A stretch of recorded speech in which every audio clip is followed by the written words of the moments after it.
Let's have a look at graphing inequalities when we're dealing with either less than or equal to signs. So here are two examples. Now the first thing we need to remember is this first one has less than or equal to, so I'm going to draw that as a solid line, whereas this one does not have the equal, so I'm going to draw that as a dashed line. Okay. Now I want to just think about these as if they were straight line graphs and think about how would I draw that. So if I had the line y equals x plus 2, okay, what would that look like? Well, the 2, remember the number by itself is my y-intercept, so it's going to cut my y-axis at 2. The gradient, the number in front of x, is 1. So that means I'm going to go cross by 1, up 1, cross by 1, up 1. Cross by 1, up 1, and so on. And so I'm going to draw that line going through those points.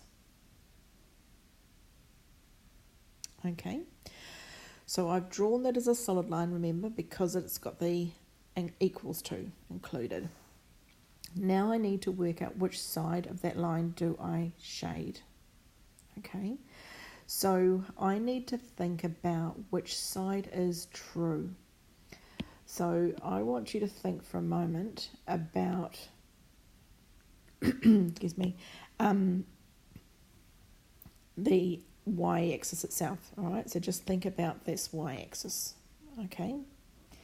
And I want you to think about where are the y values less than. So we know it intersects through at that value of 2. Which are the values that are less than that number? Well, all of the numbers below it are less than.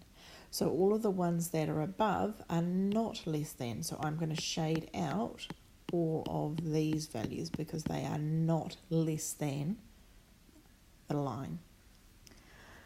Let's try a similar one with the next one. So I need to draw a dashed line for this one, but to start with, just think about what would it look like if I was doing this as a straight equal. So if I had the equation y equals 2x plus 3, what would that graph look like?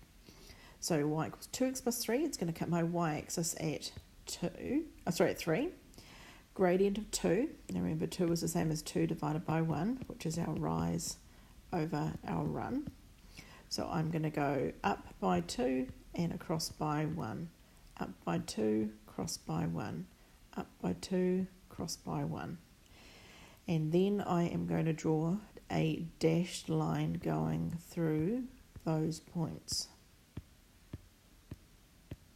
Okay, it's not very straight for again, sorry guys, but that gives you the idea. Now we need to think about shading. So again, think about your y-axis, right? So think about that y-axis, think about these different y values. Which are the y values that are below that intercept point? The ones that are below are down here.